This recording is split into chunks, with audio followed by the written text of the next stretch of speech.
1, and we are recording episode 579 with Mr. Kent Clizbe, like Frisbee, author of Willing Accomplices, all about the KGB and a bunch of dirty communists trying to overthrow our beautiful nation. And they appear to have been doing it very well and are doing it very well. But for the first time in a long time, I kind of feel like it's starting to tip back the other way at a ground level and almost imperceptibly. I do feel that it's starting to go back the other way. But before we get into it, introduce yourself, man. Yeah, thanks, Tommy. Kent Clizbe. The book that you're talking about is Willing Accomplices. The subtitle is How KGB Covert Influence Agents Destroyed America and Created Political Correctness. And that's what we're here to talk about. And I mean, and you can see it, right? I mean, it's even I'm 31. And growing up, it was, I mean, in my short life, I've seen a shift in patriotic to, oh, you wave an American flag, you dumb hick, rah rah America. And I'm like, one, America's the greatest nation that's ever existed. But two, even if it wasn't, there's nothing wrong with loving your country. It can be Nicaragua or Madagascar. It's okay to love your country. It's okay to love your home. Yeah, And yeah. So you say you've seen it in your lifetime, and what you have seen is what you've experienced, you've lived, is the culmination of it's the flowering of seeds that were planted about 100 years ago, 95 to 100 years ago. The really interesting and sort of ironic thing is that the genius, the covert influence operator, his name was Willie Munzenberg, that planned this out and created the tactics, created the information payloads that he inserted into our culture to destroy it, thought that it was that his operation would take 4, 5, 6, 10 years. He and his operators who carried out his plans died very soon after they started the operation. They were mostly slaughtered by Stalin and others within the Soviet Union.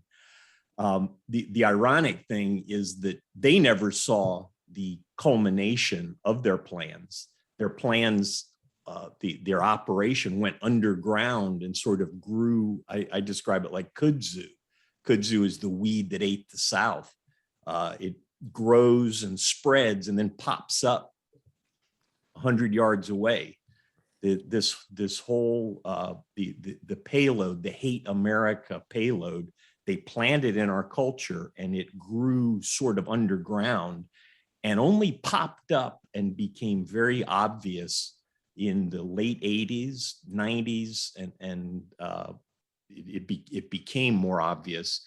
And really with Obama was when it became, you couldn't miss it. yeah. And I mean, you could really see it under Trump, right? The idea that America first was somehow bad. The idea that it's disgusting to want borders, that it's disgusting to I mean, you have to go along with the current woke narrative, which is ironically the antithesis of MLK, and it should be the content of our character, not the color of our skin. It is now the exact opposite. And if you think anything other than that, you're a white, misogynistic, xenophobic, anti-Semitic, blah, blah, blah, blah, blah. Okay, yeah, I get it. I'm a murderer. I've killed everyone. I'm white. But we see it really, and I would like to think, and I've been thinking about this a lot, especially since listening to your book, which is available on Audible, I'll put in the description, is there any other way to fight active measures then if the government came out and said this is what's going on, everyone would go, well, the active measures worked, so everyone would go, oh, this is patriotism, it seems the only way, right? I want to eat candy all night, I want to stay up all night, I don't want to sleep. Your parents can tell you no, and then you finally have a sleepover in like 5th grade when you guys stay up all night and you're miserable the next day, it's really only then, right? You can't drink, don't drink too much. I can drink all I want. And then you're on a front lawn puking tequila and you go, that was too much. Sometimes it's not until it comes home that you really can understand it and appreciate it and feel it in your bones. Was there ever any way to fight back against this until it comes here, until people are being banned from social media platforms for talking out against an experimental vaccine, for questioning the integrity of an election, not even the answers, just posing the questions? I think that this was inevitable. Sorry. Yeah. So if you want to talk about how to deal with it, what are the responses should be to politically correct progressivism? I don't like the woke terminology. I think it's a horrible term. What does that mean? Woke. You're asleep and now you're awake and you see reality. Well, it's exact opposite. Politically correct progressivism is the opposite of reality. It is when you become a PC progressive, you go to sleep. Yeah. So terminology is really important first. So I call the payload and what it created, the hate America first attitude, is politically correct progressivism. What can we do about it? I'm not a politician. I was a covert operator. I was in the CIA. I have had proposals of creating covert influence operations for political purposes, but no one who is interested, who could fund such a thing, and who would possibly be a sponsor of such a thing is interested for many different reasons. It's really a political issue, and I got to leave political issues to politicians. The most important thing that I can do, and what I have done, is explain where this hate America first came from, attitude and belief system came from, exactly what it is, exactly how they planted it in our culture. And it is, my book, Willing Accomplices, is as if we have the playbook. Say we're going to the Super Bowl and we're the Dallas Cowboys and we're playing the Buffalo Bills, and we have the Buffalo Bills playbook. We know every play they run. We know how they run it. We know their signals. We have Willing Accomplices is the playbook of politically correct progressives.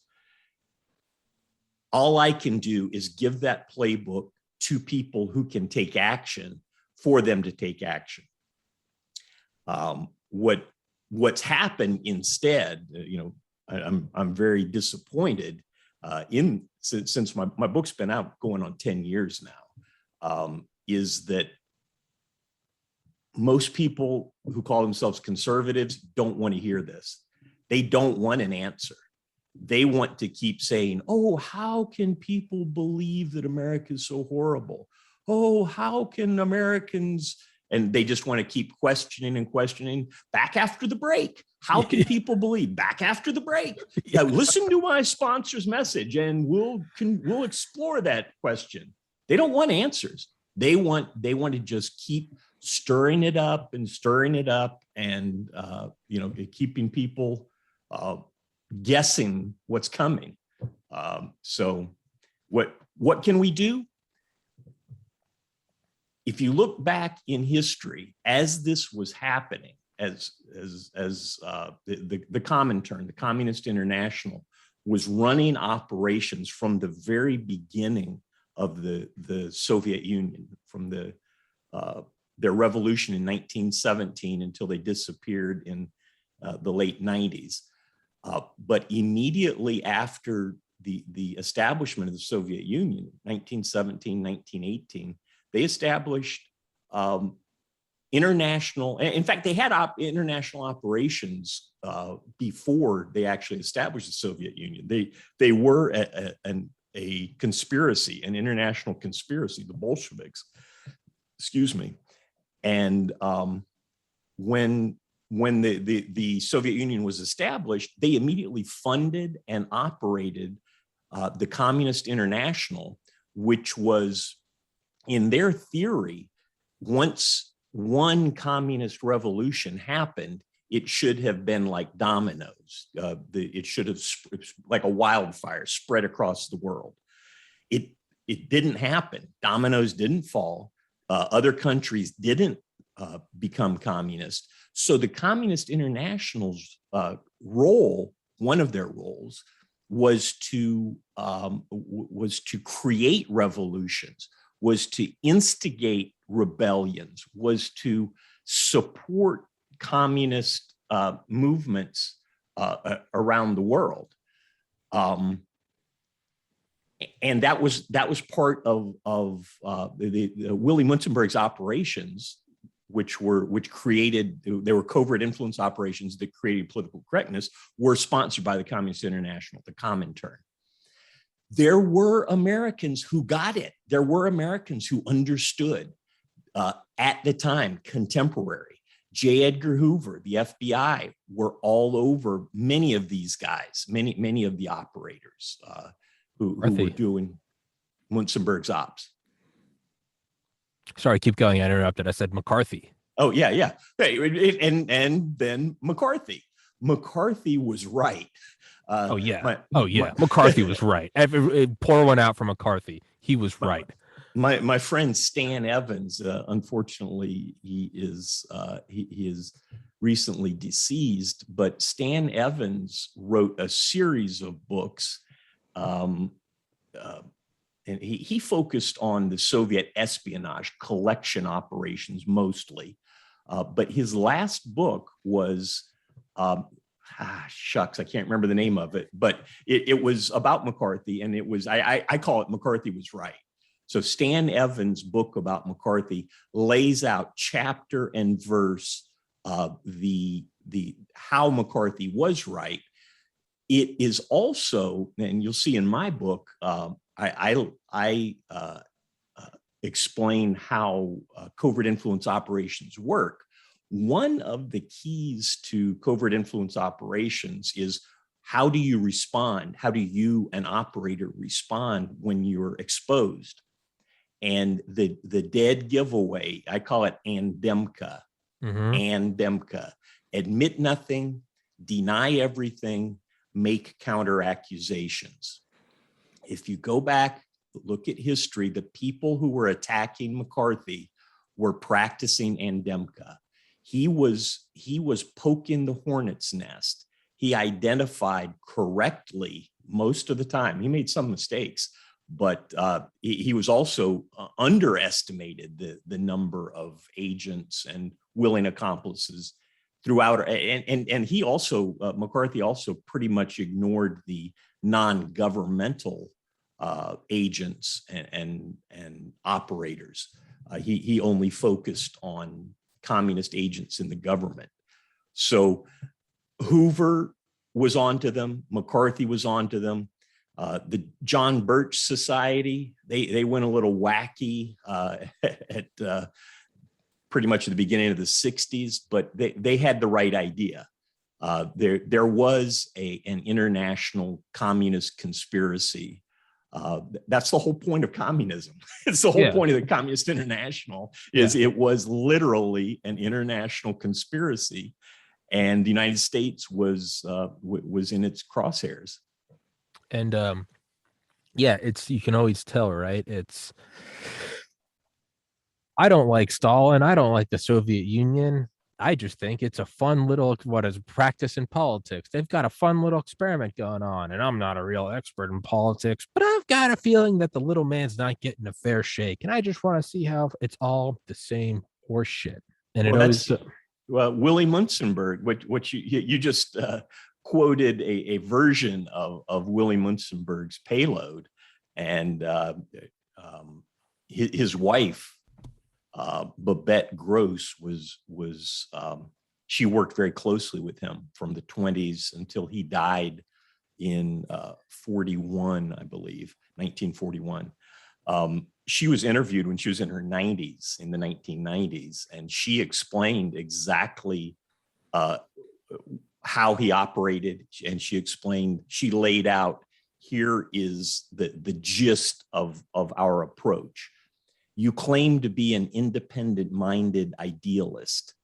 You don't really understand politics, but you think the little guy is getting a lousy break. You believe in open-mindedness. You are shocked, frightened by what's going on right here in our own country. You're frightened by the racism, by the oppression. You think the Russians are trying a great human experiment, and you hope it works. You believe in peace. You yearn for international understanding. You hate fascism. You think the capitalist system is corrupt. You never mention communism, and you say this over and over and over again. And that's what they did. And it worked. It took 80 years for it to work, but that right there that Babette Gross explained is Willie Munzenberg. It was his idea. This is how he laid out and how he trained his operators. Exact same operations today. But the people today don't know this. They don't know where this came from. It's just been passed down from organization to organization, person to person. The whole, I forget, Rules for Radicals guy. Mm-hmm. His name's is escaping me too. I know who you're. Yeah, I know who you're talking about. Yeah, people think that he came up with this, and that no, it's nonsense. He was a member of some Munzenberg groups, and he was trained in the Munzenberg operations. He wrote it down and published it. Munzenberg never published it. He was a covert operator. But by the time the Rules for Radicals guy published it, it had already spread throughout our country, and there were front organizations everywhere operating like this. And yeah, and there's always, it's evil, but in the same way that you have to respect the efficiency of the Nazis, absolute demons, you got to respect them. You got to respect their technology. Absolute evil, a bunch of dirty communists, but you have to respect active measures for what they are. It's an effective long-term. It's the long con. It's stick to it. It's consistency, and it's watching the seeds grow over decades and over a century. And it's also brilliant in that you really can't, when you brainwash the population, there's nothing, right? Alexander, I can never say his last name, Solzhenitsyn, Gulag Archipelago. mm-hmm. They won't know until they feel the boot in their ass and the gate of the gulag closes behind them. You'll never, even now, it's, yes, Queen, get your vaccine. Government censorship is good. The idea that I'm alive today to watch classical liberals cheer on the marriage of government and big tech, which is fascism, and then push for censorship, say we need it, and say, don't you dare take, generic medications for COVID, only take this experimental vaccine. It is not your body. It is not your choice. Don't you dare take natural remedies, quercetin, turmeric, vitamin D, zinc. You only need this big profitable. The fact that I'm watching that is the most insane thing. It's like it's like Dave Chappelle. It'd be like seeing like a black guy in the KKK. You'd be like, what am I seeing right now? It's the most insane thing. And really the only explanation for it is the brain's cooked. You take the orders from the top down. You do wear a mask. You have to wear a mask. Save grandma. Don't wear a mask anymore. No one needs to wear a mask anymore. You need a third booster shot. Get the third booster. And there is no thinking. And it's brilliant because even if you exposed it, even if you came out at the White House on the podium and said, my fellow Americans, here's a Yuri Bezmenov, here's Munson, here's what they've been doing for decades. A successfully brainwashed population would go, what are you doing? You guys are just dirty capitalists. Don't you know that this is just a fun experiment and you hope it works? They've done it. And I think the only way, the analogy I use is, right, mom tells you to stop smoking cigarettes, whatever, it's cool. dad catches you smoking cigarettes and he makes you smoke the whole pack and then you vomit. You stop smoking cigarettes. I think is the only way to, and I know we went into this and you said it's up to politicians, but I think it's up to us is, I mean, I think the only way to stand up to this is to see it come home to you. For anyone listening, you know, So the way Munzenberg's operation was, the genius of it was he targeted what I call the transmission belts of culture. Mhm. In the United States, that's education and academia, that is kindergarten to 12th grade and university, Hollywood, and the media. Those three, and churches to a lesser extent. I didn't get into religion, but there was quite a bit of targeting of churches. My work did not delve into that. Somebody else should, though. So he targeted those transmission belts of culture. That's where these attitudes come from. The attitudes, the belief system comes from being exposed to it. People hold these beliefs because they're exposed to it over and over and over again, beginning in kindergarten, all the way through their education into university. They're exposed to it in the media, in the legacy media. They're exposed to it in Hollywood. And it's not an accident. The key is that Munzenberg specifically targeted those. It's a three-legged stool of culture.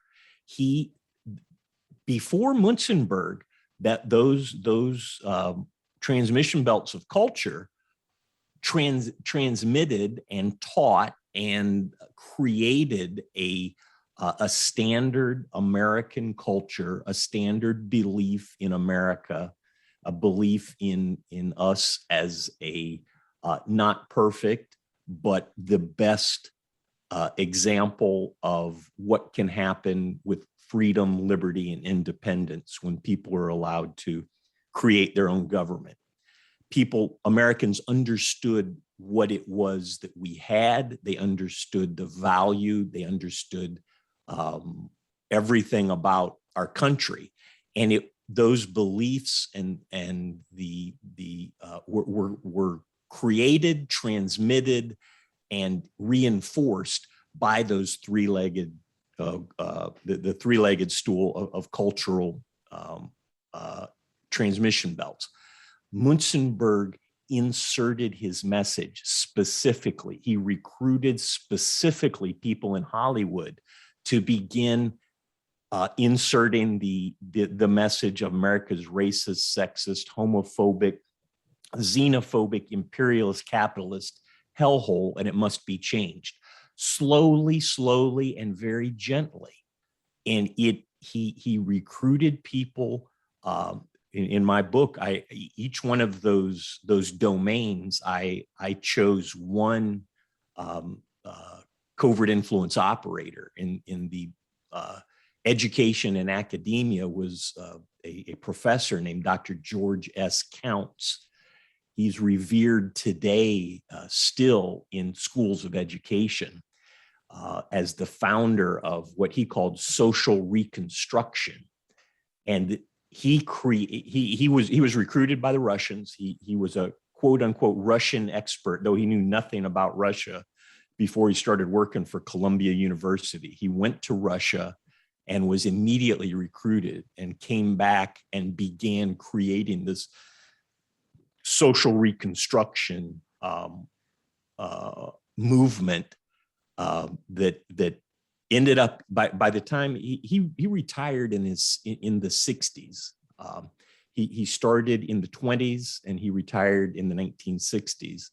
And in those 40 years, he was able to spread this social reconstruction, the idea that America's culture is rotten and needs to be reconstructed, and that teachers are the vanguard of this movement. He created that, spread it throughout the education and academia, and you see it today. That if you talk to teachers, they always believe that their job is to change. We have to change America. He did the same thing in Hollywood. He did the same thing in the media. And so that it's important. As I said, we've got the handbook. We know how they did it. We could do the same thing. Yeah. Normal people could do the same thing if they wanted to be effective. Then they have to insert the message in the transmission belts of culture. It's a huge operation. It would take a lot of effort. It would take a lot of funding, but that's the way to do it. The key, though, is to understand the opponent. We have their playbook. We see how they did it. We see how they're doing it. It is, it is true. It's kind of like the Manhattan Project, right? It's once they get the data, right? The Rosenbergs and Klaus Fuchs, and all right, now the Soviets start doing it. We have the active measures playbook. Even if you don't do it yourself, you can still see what they're doing. When I'm not a communist, and you look at it and you go, oh, it's copy and paste. It's copy and paste. And well, that's one thing I've always wondered. Well, not always wondered, excuse me. It's something that's kind of been surfacing up recently in my mind is like, well, hold on. If we've heard of the long march through the institutions, if laymen like myself are now privy to it, at a certain point, you got to go, well, have we been doing this to communist countries? Is there a U.S. active measures program? And, I asked one friend about it, and he said, in his opinion, that it's the very nature of freedom to not want to impose your will on others that would kind of negate any active measure program, because it's, freedom is freedom. I have no need. I don't need to come to you and tell you, hey, you're free to think what you want. Just do what you want. You don't need me to come. I don't need to come up to you and go, I'm laissez-faire. I'm hands off, because that defeats the purpose. If I was truly hands off, I just would have fucking, hey Ken, just do that, right? Do you think there is any active measure program by us to them, or is this something that, the communist revolution, which is, by the way, just, it's like motivational speakers who always just put that bullshit right in front of you, and it's an undefined thing, so you can never actually know that you haven't gotten it yet. When it's bliss, it's utopia. Be the person you want to be. You're going to be an actualized human. Seize your day, and you're just like, fuck it. Here's $5,000. I'm there. Let's do it. What's this thing? And then you leave, and you're like, I don't feel any different. Communism is such this like, it's right around the corner, baby. Utopia, equality for everyone. We got to kill 100 million first, and we're going to blow your fucking brains out until, as you said, the blood drains into a drain inside of a gulag.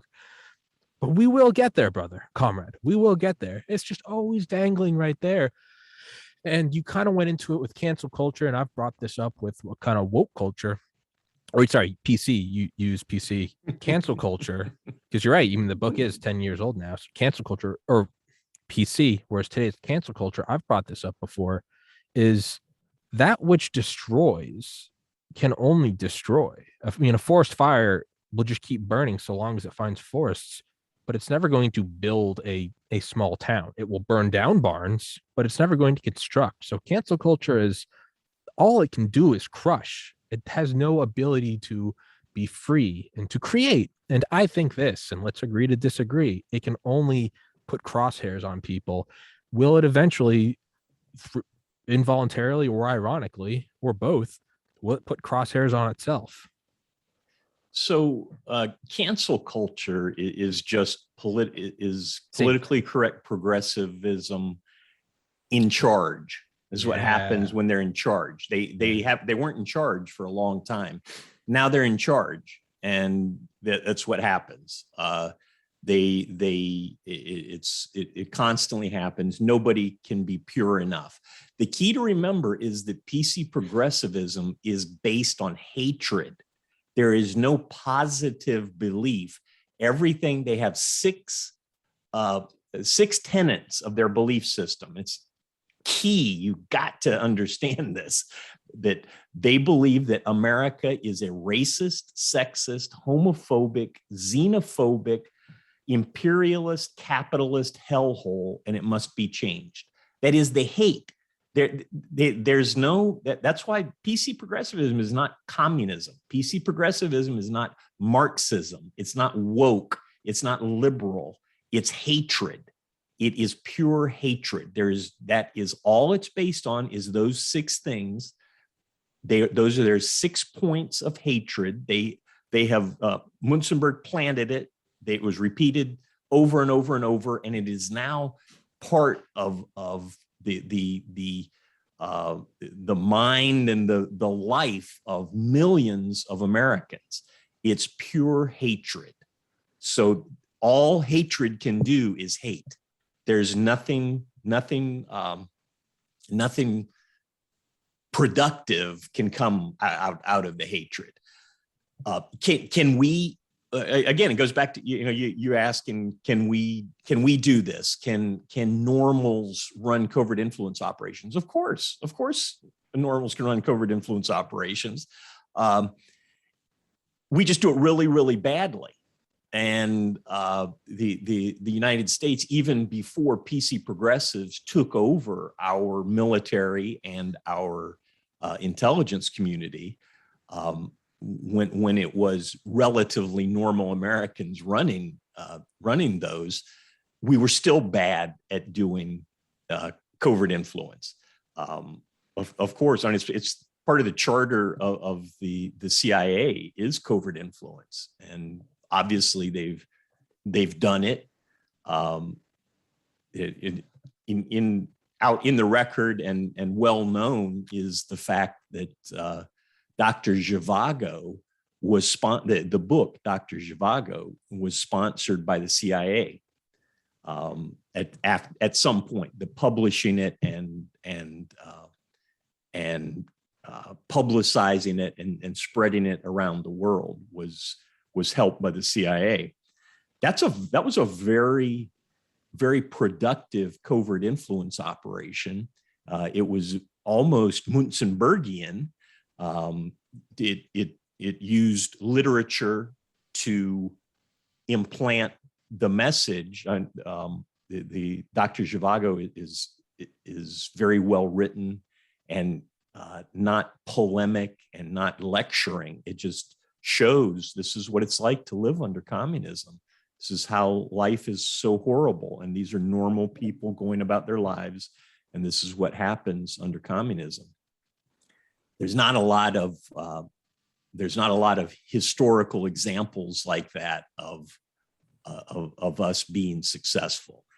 That said, you mentioned can we carry out covert influence against the communists? I don't even care about that. I'm worried about my country. Yeah. The United States is not communist, and politically, and this is a huge problem that we have with normal Americans and people who think of themselves as conservative, is they totally misunderstand who PC progressives are. They call them communists, they call them Marxists, they call them socialists. And of course, there's little bits and pieces of socialism and other things, other belief systems. But the Democrat Party today is 100% PC progressive. That is their entire belief system is those 6 tenets completely. You have to buy into that. If you do not buy into America's racist, sexist, homophobic, et cetera, you cannot be a Democrat. They'll hound you out. They will cancel you. There are no Democrats who do not buy into the PC progressive. They don't buy into Marx. They don't buy into all the tenets of socialism. They only believe that normal America sucks. So that's our opponent. Our opponent is not communism. Our opponent is not Marxism. It's not woke. It's not liberals. It's politically correct progressives with Munzenberg's hate America belief system. That's what we have to, that's our opponent's playbook, and that's what we have to counteract. And the transmission belts of culture are the answer. School boards, you want to do something, take on the school boards, get elected, control the school boards, somehow control the universities, control the media, control Hollywood. Those are where the messages came from. It's where they continue to come from. And it is just they without other messages coming in those transmission belts, then it's a total waste of time. And really the only way, and I've been bringing this up recently, but it really is, it's almost astonishing, and at least in my opinion, how simple it is you really just have to embody what you believe in. If you truly are for freedom, then that doesn't mean, like you said, the conservative Fox News, how can these people hate America? We'll be back after these messages, right? It's like the people that say, Biden's so dumb. Hey, man, I don't like Biden.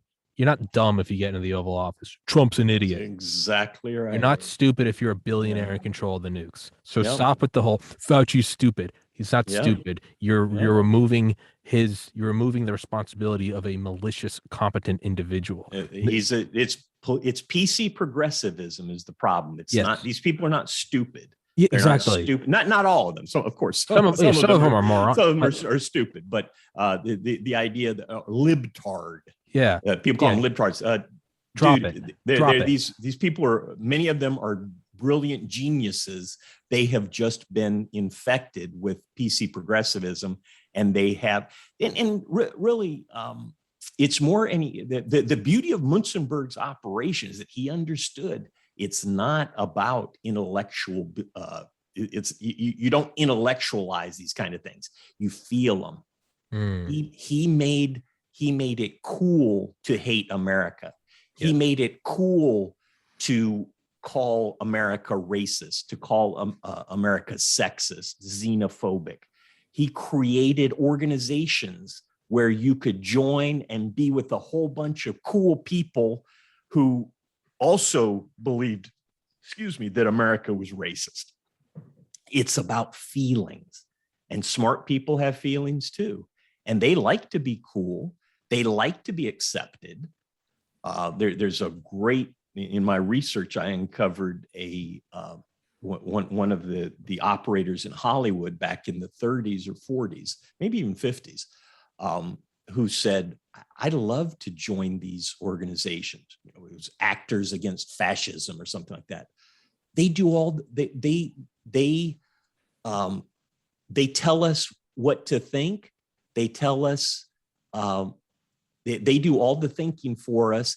I just have to, I just get to hang out with all the cool guys, in effect. That's not the exact quote, but you're accepted. You're part of the crowd. And that's, if you look at today, that's what PC progressivism is all about. And that's what, you're calling cancel culture. They call cancel culture. That's the negative side of, if you don't accept the 6 tenets, you're not cool. And you're not accepted with the in crowd. Munzenberg created that. So it's about feelings. It's not about intelligence.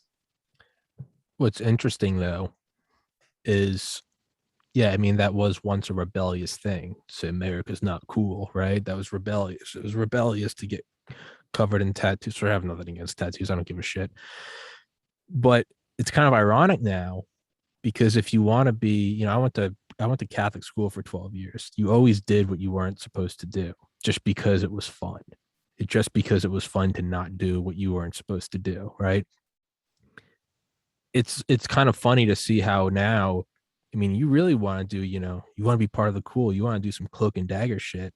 Hey, man, post something about vaccine side effects. Get banned, right? That's like the new leather jacket. Hey, man, put a flag behind you. Say that it's okay to love your country. Say it's okay to love who you are, and it's okay to love others for being different than you. Hey, man. So what you're describing is so it's like a balance. There are, if you think of a pie chart. Yeah. That when Munzenberg started his operation, the pie chart was 99% normal Americans. Mm-hmm. He carved out that 1%, and he created these operations, and it slowly grew. When the PC progressive belief system was less than the majority, when it didn't have a momentum, then it was cool to be a rebel. But as that grew and grew, and when it gets to be the majority, which happened probably in the really the Obama era is when it became a majority, there's no change. There's no change in beliefs. It's still the exact same belief system, but now it's the majority. So now they believe the same thing, and the whole rebel thing is dropped because you don't need it. We are now the majority, and now they just simply swap that it's sort of a secondary message. Part of PC progressivism is not, and you must rebel. No, it is 6 tenets. There's nothing there about rebellion. It's about hating normal America and changing normal America. So, you're right, but I suggest don't get caught up on that. Just focus on what it is they believe in, and that's it. That is who our opponents are and what it is that they believe. And we can, if the tide were to turn, they would flip as soon as they're less than when they have less than a majority. Again, it would be cool to rebel, but that's just rebelling. Don't get caught on the periphery. Don't get There's also don't get caught up on the irony of these things or the hypocrisy. It doesn't matter. It doesn't matter. None of it matters. Of course they're hypocrites. Of course it's ironic. Yeah. So what? They hate you. They hate normal America. They're totally focused on destroying normal America. That is what we have to focus on if we want any chance of getting our country back. And it's I think there's something that people need to realize. In my humble opinion, you're free to realize it. You're free to not realize it. If this is what you want and you go along with it, it's your freedom. I disagree with you. That's your freedom. If you believe in that shit, go for it. Knock your socks off. Not my cup of tea, might be yours. However, if you are going along with it because maybe you hate it as much as I do, but you're going, Tommy, you're more of a brute force, hit it head on.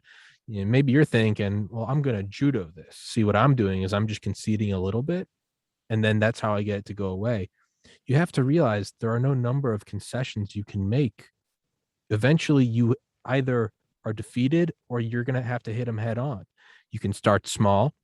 You can, for a couple months, when I would get strikes from YouTube, I stopped talking about COVID. I stopped talking about election fraud. I was like, they're going to stop suspending me. But then they kept suspending me, and I was like, hey, let's just cut out the middle. Let's cut out the middleman. Let's get to let's dance, because I know I'm going to be banned. So I got banned. But if you think that conceding this, that, or the other thing, white people are evil. Yeah, sure. I won't use the incorrect pronoun. Yeah, hey, you know what? I should have got suspended from Facebook. If you think conceding those things will make it go away, it's not going away. Eventually, you'll have to do what I'm doing, which is just being wildly unpopular. I've lost 99% of friends I had growing up. They all think you're some, racist patriot for loving where you're from and loving the things about it. If you think conceding little pieces will get them to stop, hey, maybe if some of us go to the camps, maybe Hitler will stop. Maybe he'll get his fill. No.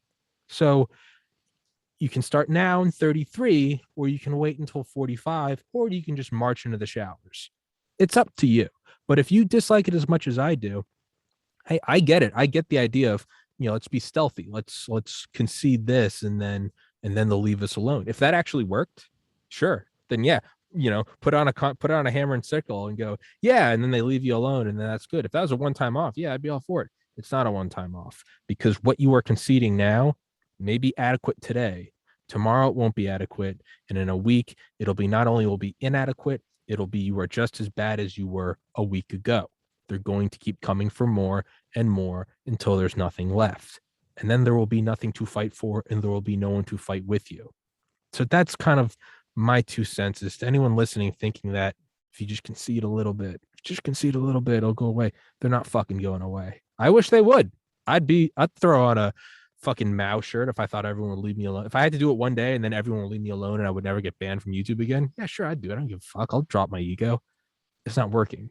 There is no other way to do it than to meet it head on. There's just no other way, unfortunately. I don't like it. I don't want to do this.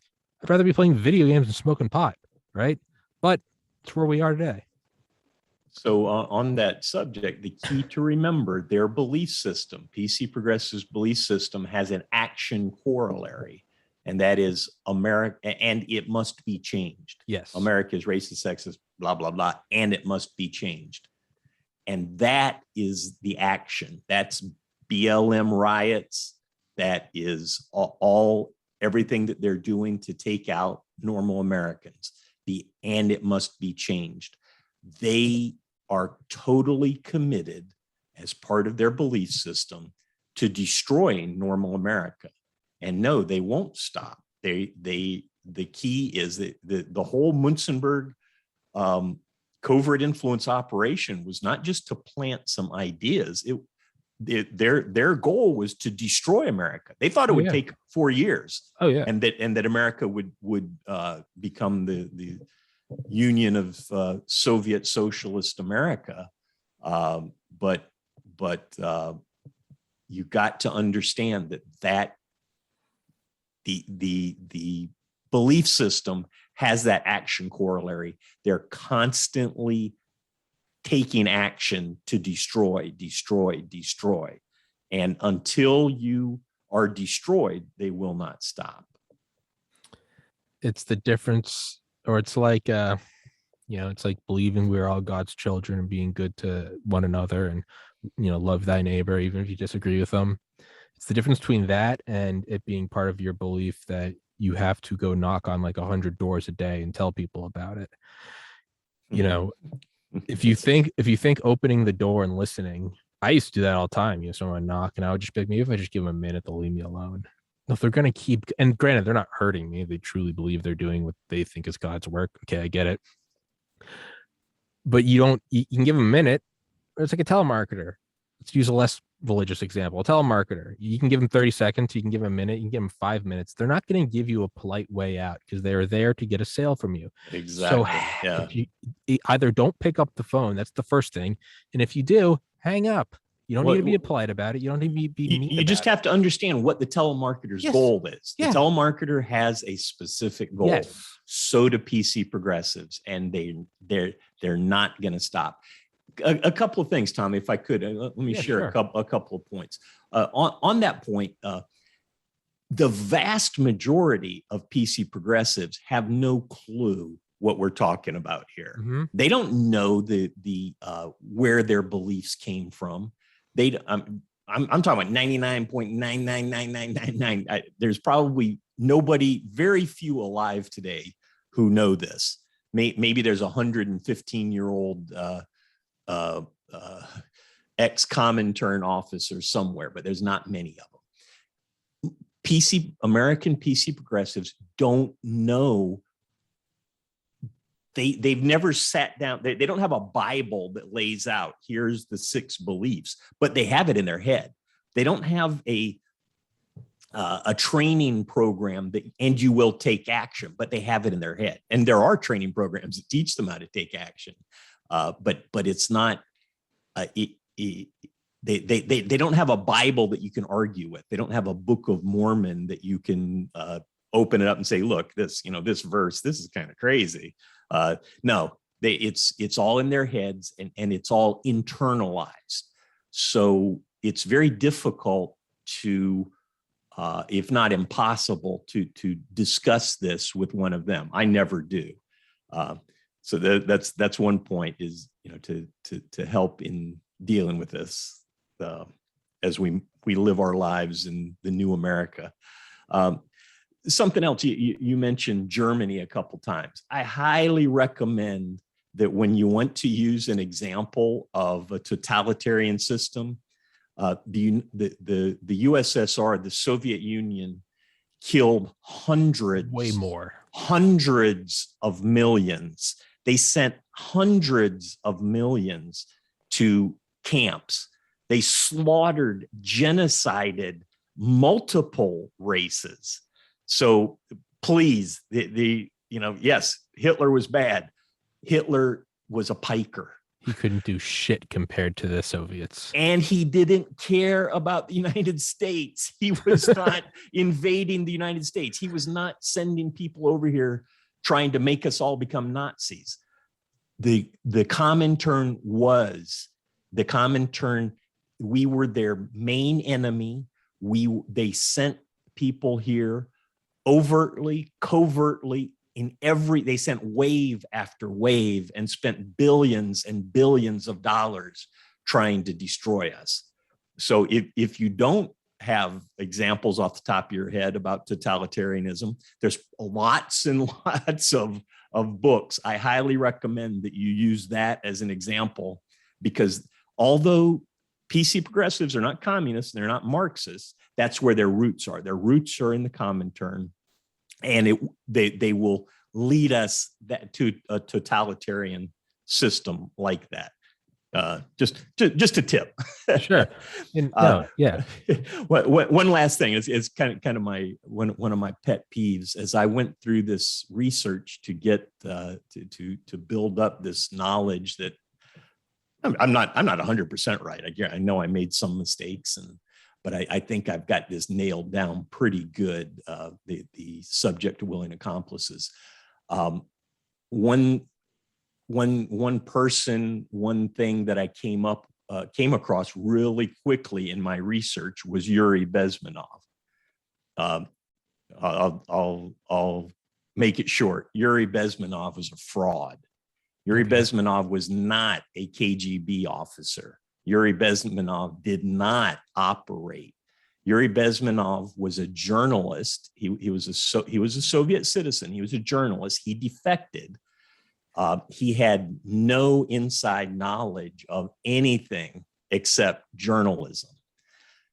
The journalists who were not KGB agents would they call it co-opted. They'd be co-opted by intelligence agents, and they're kind of like the intel guy's bitch. It's like, here, take this over there and make a chalk mark on that wall over there. He doesn't know why he's doing it. He doesn't know who it's for. He doesn't know anything. All he's just doing what he's told, because if he doesn't, he'll be sent back to Moscow and killed. So they non-intel operator journalists worked with KGB operators who were under journalism cover in a TASS or Izvestia office. Yuri Bezmenov was a journalist. And it's really interesting because if you read his book, he says that. He explains this. I was not an operator. The John Birch Society got a hold of him, and they're the ones. It was made, those videos that you see all over were made in I think it's the John Birch Society president's study. He did a series of talks that he filmed with Yuri Bezmenov.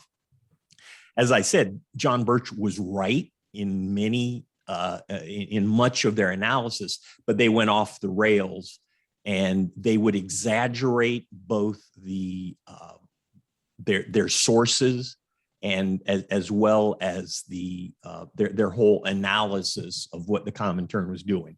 It's kind of they were right in substance, but they were wrong in specifics. And the calling Bezmenov, Bezmenov's insights were exactly the same as any Soviet citizen. Every Soviet citizen knew the KGB is attempting to destroy the United States. Boom. Everybody knows that. Okay. Bezmenov defected to the United States. I'm sure, I don't know the specifics of his case, but I know what happens with defectors. They're debriefed. You get what you can from them, and then you release them into the wild. They're now an American, probably have a green card, and no way to support himself. Bezmenov found John Birch, or John Birch found Bezmenov, and it became a match made in heaven. Okay. Bezmenov now tells John Birch, if Bezmenov said, dude, I don't know, I'm a journalist and I didn't really have any insights. Nobody was telling me what the big plan was. Even KGB officers, field officers don't have insight into the big plan. They don't know what the big plan is. Yeah. So Bezmenov sharing all these ideas about the big plan. Here's exactly what they plan to do. It's all just conjecture, educated conjecture, but any Soviet citizen has the same conjecture and the same beliefs about what the KGB is doing. So, yeah. Thank you for thank you for enlightening me. I didn't know that. That's one thing I have been trying to do more in the last year, is use less of the Nazi analogy and more of I do have been saying for 500 episodes, dirty commies, and people say, Tommy, you're all about agreeing to disagree, but why do you say dirty commies? Yeah. Well, in the same way that we hate Nazis as well as we should, why do we hate them? Well, because they killed so many people. Okay, well, do you know who killed more? Communists. Yeah. So that's why I have no hesitation saying dirty commies. Yeah. That's not something that I agree to disagree with, in the same way I don't agree to disagree with Nazis. Well, you want to put them in camps and showers. I agree to disagree. No, you invade their country and you fucking mow them down. That's what happens. Now, yeah, if you. So thanks for bearing with me. Those are just a couple of thoughts. No, man, you can't offend me. I don't give a shit. Thank you for telling me that stuff. Yeah, thank you. I think it's important to, and you pointed it out, is there is no semantic argument you can get into and say, don't you understand how ironic it is that you're dressing up in black and beating people who are embracing free speech? There is no education. I can't go up to my dog. I don't have a dog. I can't go up to my dog and explain to him how irrational it is for him to bark every time someone comes to the door. They're not an enemy. There's no explaining it. Yeah. And it's, you can't go, don't you understand how ironic it is that you said bash the fash for 4 years and screamed your Antifa, and now you're promoting the marriage of big tech in the White House, a marriage of government and corporation? It doesn't work. You're not. It's blank stare. It is a total waste of time. The key is we have to understand what their belief system is, even though they can't articulate it. We have to understand what their belief system is, and the fact that they control our transmission belts of culture. And then I leave it up to the politicians to fix that. I'm totally not sure. Don't think it's going to happen, because there's a lot of problems, but it's a political problem, and it can be solved by politics. Oh, I would respectfully disagree. I'd say fuck the politicians. I think it's something we can all do, and it's just little. And I'm not, for everyone listening, especially you FBI, I'm not saying go firebomb your local office like a lot of these leftist groups did last year. What I mean is, we can't say, well, we just got to get Congress to act on communist subversion. No, just do what you know is right. Understand that it's okay to speak your mind. It's okay to agree to disagree. It's okay to say, you know what, I don't want neon hair and 9 piercings, but if you do, more power to you, brother. It's okay to do that. And it's, if you see someone on the right saying we should ban all Democrats, no, hey, that's just as bad as what they want. All you have to do is you don't need to learn anything. You don't need to look into any guidebook. You have to know in your heart what is right, what is respectful, what is mature, what is human, what is a natural law. And you just have to embody those, and you have to be the change you want to see in the world. If I want people to stop bending over to censorship, then I have to do it first, and get my little fledgling podcast, which I explained to you beforehand, is my income source, is my well-being. I have to go, you know what? I'm going to get banned from YouTube, where I have 6,000 subscribers. And now I got to go on Rumble and BitChute, where I combine have like 100 subscribers. That's a real kick in the balls. But is this what I believe in? If you're just screaming all of it like a Fox News anchor, like, oh, I don't actually care about the communists. That's just my gig. Okay. But if it's something you actually believe in and you do believe is an existential threat to something that you believe is the greatest nation in the world, well, then, yeah, you got to go, all right, time to get banned from YouTube. Time to lose 99% of my viewership because it is something I truly believe in. And you have to defend that and you have to embody it. You don't need to go out and go, let's go kill all the Antifa members. Well, now you're just as bad. Now you are rightfully so going to create more Antifa members who are just going to spite you. Do what you know is right. Stick up for what you know is right. Don't kick it off to politicians. Don't kick it off to, we need some grand 100-year active measure program of our own. Just do what you know is right. Do what you can do. I'm going to interview you. We're going to talk about this book. We're going to let people know that there is a playbook, and do with it what you will. There you go.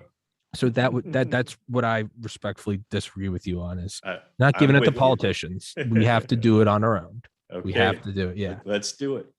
Yeah, man. So it's about an hour. I'd love to have you back on sometime, dude. That was fun. You're a cool fucking guy. And real quick for everyone listening, because we didn't really explain a whole lot of it. You were in the CIA.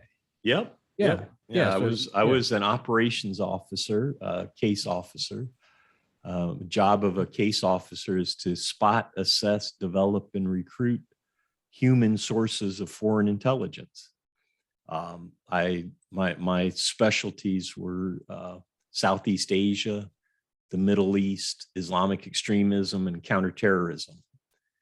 I didn't last very long as an employee because I'm a really, really bad bureaucrat, and the CIA is a big bureaucracy.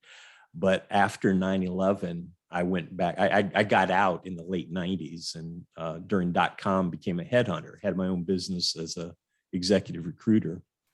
But after 9/11, we had a mission, and they needed good case officers. So I went back as a contractor, and I did counterterrorism ops, mostly in Southeast Asia. I ran a hostage rescue operation in the southern Philippines. It was written up by Mark Bowden in the Atlantic. He wrote an article called Jihadists in Paradise. My friends who I worked with in the Philippines, the Filipino Marines, talked to him and told him everything, and including my name. So he wrote it all up, and it's a really interesting story. If you're interested, just Bing search on Kent Clizbe, Jihadists in Paradise, and you'll find that. They did a couple of, I guess, Discovery Channel or National Geographic or something about that op as well. So that's what I did. And stupid question, and I should probably know this. Do you have a podcast? No, I don't. Why not? I just kind of the whole podcast thing. I'm more of a book guy. I mean, I talk a lot. I can talk forever. You get me going, and I'll talk forever. But I don't really get the whole podcast thing. Dude, you should do it, man. You're an endless well of information, and it's great though, because if it's something that you just create entirely on your own, there's no structure. You don't have to do it you could do it once a month. Some people do it once a week. Some people have guests on. Some people do solo, and they go for 10 minutes. Some go for 4 hours. My problem is I need revenue. So I have to focus. I have to focus my time on things that will create revenue. And so now I'm doing consulting and instructional design, which is one of my other skill sets. And I'm the director of corporate counterintelligence for a company that we're creating. We're trying to get people when companies think about cybersecurity, to realize that 90% of the issues are human, not technical. Cybersecurity, they've spent billions and billions of dollars layering apps on top of stacks of tech stuff, when all it takes is one goofy dude in the supply room to click on an email, boom, all of your crown jewels are gone. So I'm doing that to create revenue too. Well, that's Well, yeah, it's very real politic. It's like, hey man, that's great. I need to eat. So Yeah, yeah, I get that. I yeah. get that. Well, man, even if it's something you did for like a half hour once a week, I think you'd be brilliant. And I'm I going to. appreciate that, mate. Who knows? I never say no to anything. And man, Let's just see start what it. You happens. got the headphones, you got the microphone, you already got better audio quality than 90% of people on here. You know how to talk. Just do it. Just fucking Yeah, start, man. it's yeah. Okay, all right. I'll Yeah. take that under advisement. How about Ju- that? Just, just, I think you should try it. I think you should try. Do a baby step. I'm gonna bully you into this. Is do an episode once a week for 1 month. Just see what happens. Maybe you go for 5 minutes. Maybe you go for an hour. I think if you did that, you would very quickly start to go, oh, this is kind of fun. It's kind of interesting. You might go, this is fucking retarded. Tommy sucks. Maybe. That's No, no, probably, there's no. probably a I great mean, chance. yeah, I'm telling you, I'd love to chat. I love telling stories. I love talking about the things I know about. Yeah, It's just that it's got to pay the bills. I got you. Well, Well, I mean, I've done like they gave me this uh, microphone and stuff. Was I did a podcast on so I also one of the things that I did in the last 6-8 years was I exposed Fox News's um, uh, quote unquote CIA counterterrorism expert. He was on Fox News for 13 years, Wayne Simmons. He was a fraud, an absolute pure fraud. He'd never been in the CIA. I met him, discovered immediately. I knew, dude, this guy's fake. He's talking out his butt. So it became. I took it on myself to expose him and to get to deal with him. It took a lot of years, and I was